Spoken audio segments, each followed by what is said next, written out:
Davao City Mayor Sara Duterte has signed an agreement with the United Kingdom manufacturer AstraZeneca. The agreement is for the purchase of COVID-19 vaccines for Davaoenos.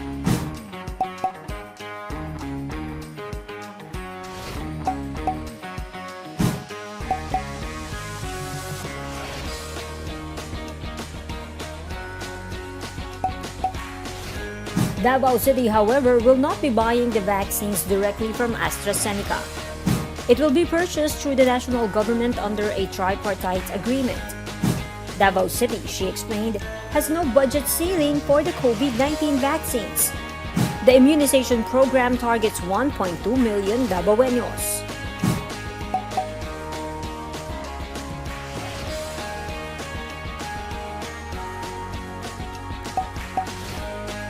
She said the vaccines will be sourced from various pharmaceutical companies.